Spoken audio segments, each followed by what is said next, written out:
Hey guys, and welcome to another episode of Let's Max Warframe, where we're still working our way through the latest additions to the Syndicates and their primary weapons. In this video we're going to be taking a look at one of the most misunderstood and underappreciated of the new weapons. We are of course talking about the Vaykor Hek.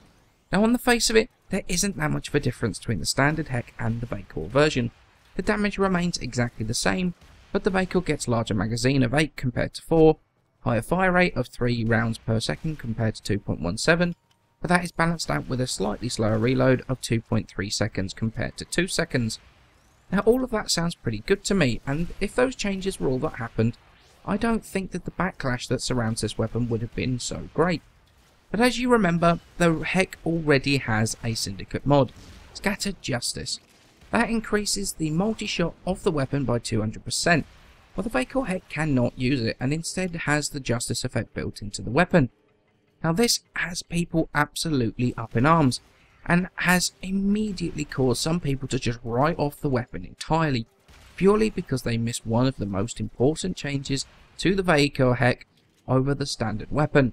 It has a 25% critical chance compared to the standard weapon's 10%. Now this is not an insignificant change at all, as it actually makes the Vaykor Hek the first critical based shotgun in the game.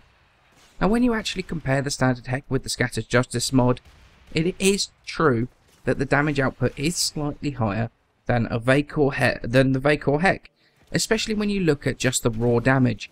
But when you start taking into account the larger magazine, the faster fire rate, the Vaykor Hek starts to pull away in terms of the application of damage over time. The burst damage of the Vaykor Hek is what takes it even further and further ahead of the standard Hek, and the longer a mission goes on, the further ahead the Vaykor gets in terms of damage done. And the best thing is that I've not said anything about another feature of crits that takes the Vaykor Hek in front of the standard version, even before you take into account magazine size, fire rate, and that is critical headshot multipliers. If you hit those headshots with the Vaykor Hek, it takes the damage per shot firmly into the Vaykor Hek's favour. So now, has this change to the critical based Hek changed my build at all? Well yes, of course it's changed my Hek build. It will be crazy for it not to have done. So with the Vaykor Hek, it comes a V and a D as standard. We're going to have 5 former. Obviously the first thing we're going to do is get rid of that garbage D polarity, and we're going to end up with 5 Vs and a dash.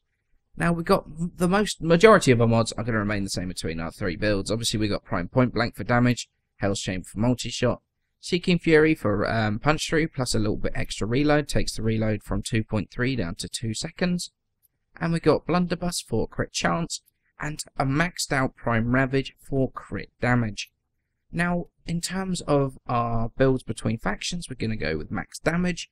So for the Grineer, we're going to go Radiation and Toxin, which is going to be Blaze for the heat damage as well as the extra damage to the rest of the weapon, and Charged Shell, which is going to bring up Radiation, and Contagious Spread, which is going to give us the Toxin damage. For the Corpus, Chilling Grasp and Charged Shell, and once again we've got Blaze. Now I've used this before, I've used this in the past. I felt that this is better than going with something like the Contagious Spread, because you get the extra damage for the magnetic, and he doesn't really have much of a negative to anything on the Corpus. So I do think it's very worth using.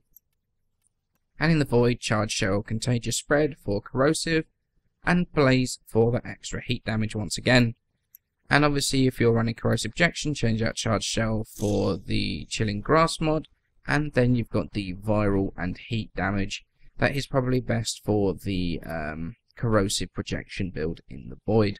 So do I think it's worth maxing the Vaykor Hek? And the answer to that is absolutely yes, I do.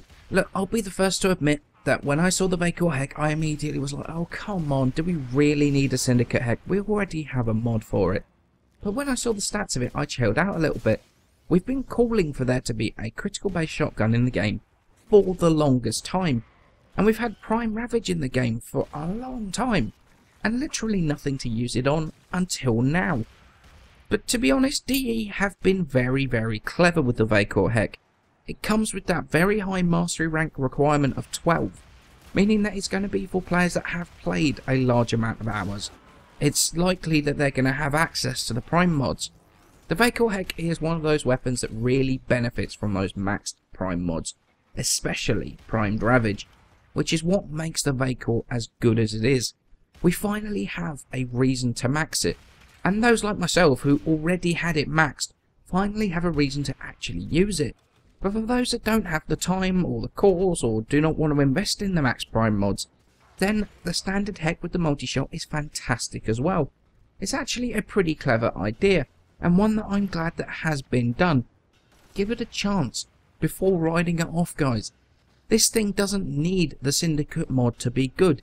It really doesn't. It already is good. It's got that Prime Ravage mod, which obviously is more expensive than the Syndicate mod, but that replaces that Syndicate mod and is still fantastic. And since this has been designed with multi-shot changes that were announced on the dev stream yesterday in mind, this is one of those that is going to be an upgrade already, but might even be more of an upgrade in the future. Now, I'm not going to talk too much about the dev stream from Friday, but I am going to urge you to all go and watch it, because huge changes have been discussed. It is well worth watching all of the dev streams, to be honest, just to keep up to date with what's coming and the ideas that are being proposed for the future. I've not missed one in a long time, so I would definitely recommend watching it. Now, just a quick little thing about crit in shotguns. Now, I've seen some confusion between how crit works, how status works in shotguns. Status is worked out divided by the pellets, etc., as we've talked about, well, quite a lot recently. But critical chance is per pellet. So if the weapon says 47.5% crit chance like the Vaykor does, that means each and every pellet has 47.5% chance to crit. Much more simple system than the way the status works, so there is no crazy math that needs to be done here. So the Vaykor Hek, if you fill it with maxed out prime mods, you will push out more damage than the standard Hek, at the downside of it being a very significant investment. It's a weapon aimed at those that have or can max their prime mods. As someone that has done that, I am thankful for it. A weapon aimed more at the veterans of the game, something we've been calling for quite a long time, with a fantastic alternative in the Scattered Justice Hek, for those that can't or won't or don't have the ability to get those prime mods maxed. The Vaykor Hek is a weapon that has got people confused. It's got people angry over something that isn't even true. That is that there is no point upgrading. There is a point, but at this point it's not a mandatory upgrade. It's a decision that you're going to have to make as to whether it's worth it for you. For me, there was no question. This is definitely worth the upgrade. I upgraded immediately, and personally I have no regrets. I recommend working on that Prime Ravage and going for the Vaykor Hek. It is an absolutely fantastic weapon. As always, guys, many thanks for watching. Please remember to leave a like and subscribe. It helps me out a ton, and I shall see you in the next episode.